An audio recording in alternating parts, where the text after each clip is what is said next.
DC and the Capstone Report presented by Golden Shores Production. DC, how you doing this morning?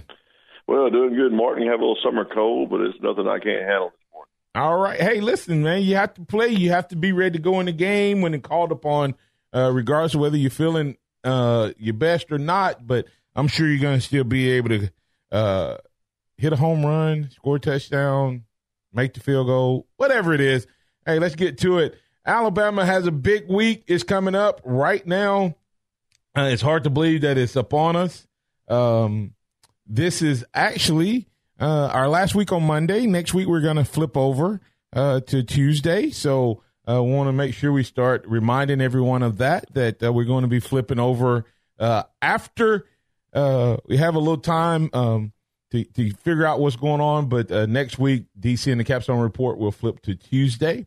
So looking forward to that. But Alabama's ready to kick off another summer camp. Hard to believe Nick Saban's 12th summer camp. No one ever saw that happening.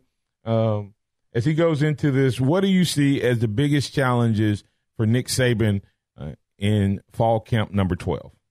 Well, I think there's a lot of challenges this year in this camp, and I guess just want to say, starting off, nobody ever thought he would be here this long, and I think they've, with the new contract, nailed him down for his long time. I don't think there'll be any problem.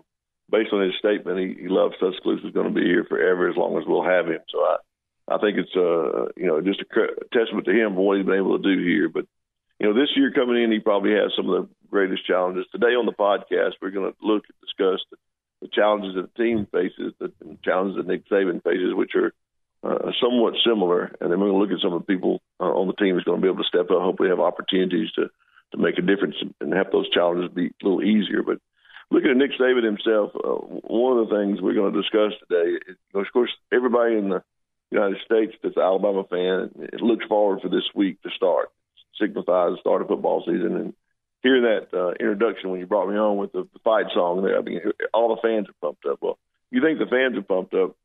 These players are pumped up. They're ready to get started. They're ready to get out of the mode of the workouts in the summer and get started in actual play mode. And I think this signifies that, so they're excited.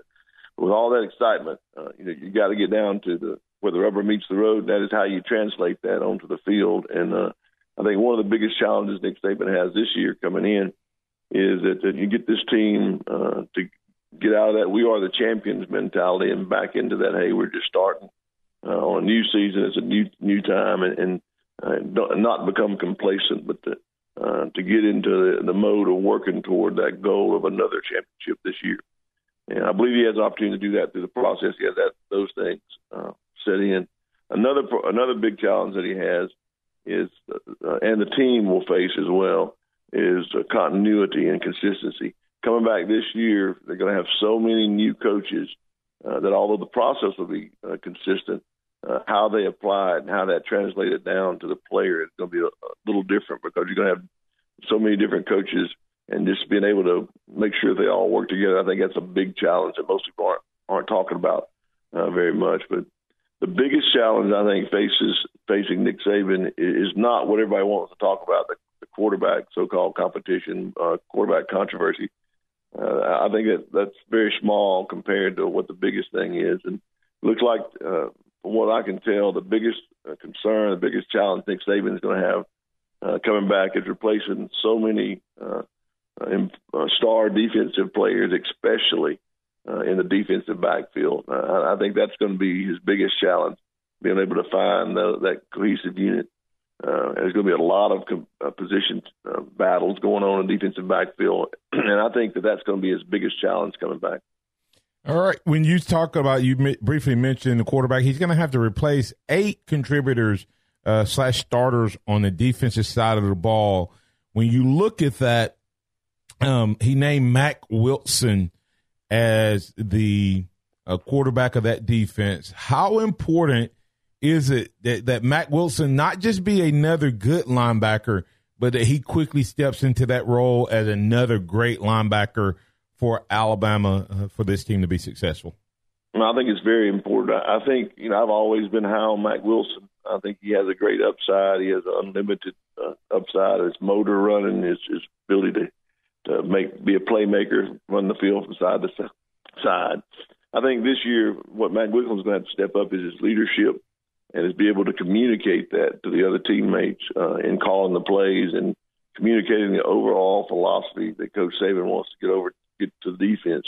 He leads that to his leaders on defense to communicate that, translate that philosophy down. And I think Nick Saban has already put that mantle on Matt Wilson. He's already put the pressure on him to do that. So I think the way he leads and his effectiveness of being a leader is going to be important. But I also, Martin, think that in leadership, one of the most important things is to get that first follower, that first person to come in and to buy in. And so whoever Matt Wilson can get to buy in first and to follow him, I think you'll see a lot of, especially on the defense on the defensive side of the ball is going to be so young.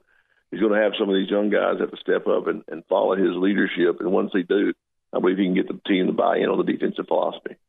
And so that Matt Wilson, to me, has to have a breakout season. We're going to talk about that more this week and what's his biggest challenges to doing that. When you look at DC, when you look at Alabama and what they have going on, position battle versus most important position battle can be two different things. What do you see as the position grouping and position battle that Alabama has to find an answer for if they're going to have success outside of the two quarterback positions, the linebacker and the quarterback? Well, I think it has to be the defensive backfield on the defense. There's just so many, outside of Deontay Thompson having experience, and his experience is limited. His experience came in the last part of the last season. So outside of him, I think you have very little experience in the defensive backfield. We're going to have some young men coming in that are be first time on the field when they step on the field for this first practice. Even though Savion Smith is going to be a transfer in, he has no experience in this system. So I think outside Deontay Thompson, you're going to see lack of experience. And getting those young men to play and trying to find the right person. I'm talking about Patrick Surtain, Eddie Smith, Savion Smith, Armour Davis. There's going to be some position battles that are going to step up. All those new guys coming in, and looking at the other guys they're on the team already that have a little experience, at least in practice, and how they're going to gel together, and who's going to rise to the top. And actually, to me, I think it's going to. Right now, I can't tell you other than Deontay Thompson who's going to be starting on day one, first game against Louisville. So I think that is going to be the biggest position battle group that you'll have during this summer camp. Speaking with DC in the Capstone Report, DC Capstone Report presented by Golden Shores Production. You can catch their full podcast. It goes into much more detail than what we do right here on the Blitz. You can find that at Golden Shores Production. DC, back to the defensive backs. Is Trayvon Diggs being forgotten? Because to me, it seems like everybody's kind of, okay, Savion Smith, but Trayvon Diggs is like an afterthought. Is he a guy that if he comes along and Savion progresses from the spring, that Alabama actually could end up potentially at defensive back being better than they were last year? Yeah, I think I didn't mention Trayvon Diggs for a particular purpose. I think he has some experience, and he doesn't have a lot of game experience at cornerback, but I do think that he has an opportunity to come in and contribute and have him and Savion Smith at the corners if they both progress like they should, and really have a good group of young talent behind them, push them. I always believe competition makes both players better. So we got some 5-star talent coming in at cornerback, and they're going to be competing against Savion Smith and Trayvon Diggs. I think it's going to make both of them better. But I also think Diggs has a big opportunity to contribute on special teams this year. So I look for him to do that as well. So I still think he can contribute at cornerback, but it may be that some of these other 5-stars have an opportunity to win the job over him or over Savion Smith. All right. Now that's DC and I usually don't disagree. I think Trayvon Diggs is I think he's the ace in the hole. I think it's going to be mission critical for him. I just don't know if this team can win a national championship if a true freshman, unless that true freshman happens to be another Minka, and it's possible that Saban could find that.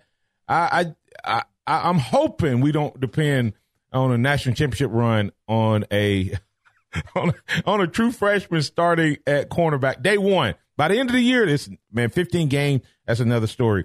But DC, as we wrap up the last version of DC and the Capstone Report that's not based on actual stories, what's your closing words for the people on the Blitz?